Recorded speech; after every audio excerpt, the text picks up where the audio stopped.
Island boy Kodiak Red was just arrested for domestic violence after knocking his girl unconscious in the pool, adding to yet another chapter of how the Island boys have ruined their lives. Frankie Venegas, aka Kodiak Red, just spent a couple days in prison after his girlfriend filed a report against him claiming that he had been beating her. Apparently, they had an argument where she threatened to break up with him due to his physical abuse, and he responded by smacking her across the face, leading her to collapse in his pool and then smacking her head on the wall again. Kodiak Red did end up posting bail to get out and let his fans know that he's now a free man. I know I look up right now. I was sitting in county jail for three days and stuff like that. 24 hours lockdown.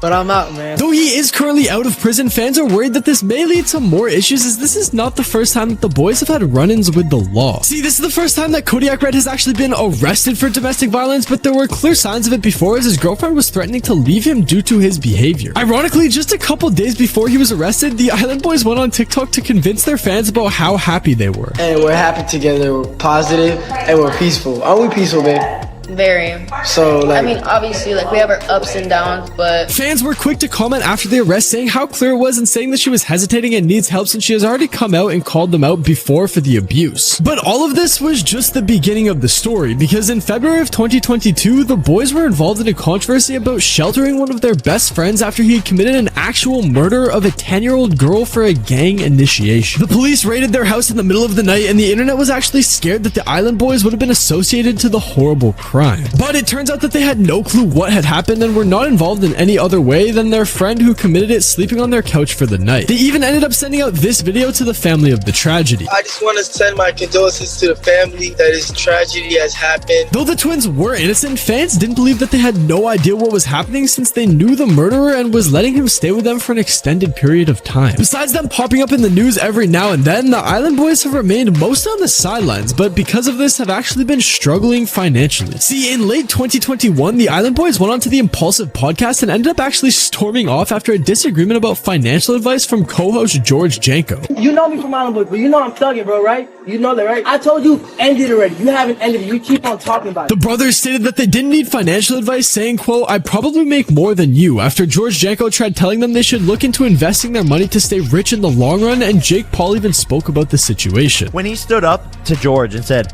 "I'm thugging." Like, do you know what that means? You know I'm thugging. You know I'm thugging, right? Like, you weigh 90 pounds. Funnily enough, George's prediction actually came true, because today it looks like they're broke. See, according to their ex-manager, who they still owe over $1,500, the TikTok stars literally have no money left to their names. But it's like, right now, there's no more money coming in. Right. I know for sure. And like, people think they got millions of dollars. They don't. He exposed to the world that they had been renting all of their cars and houses and were flexing just to go viral. Maybe going to prison could end up being the only time that one of the Island boys has a solid roof over their heads, but if you think that they're trash,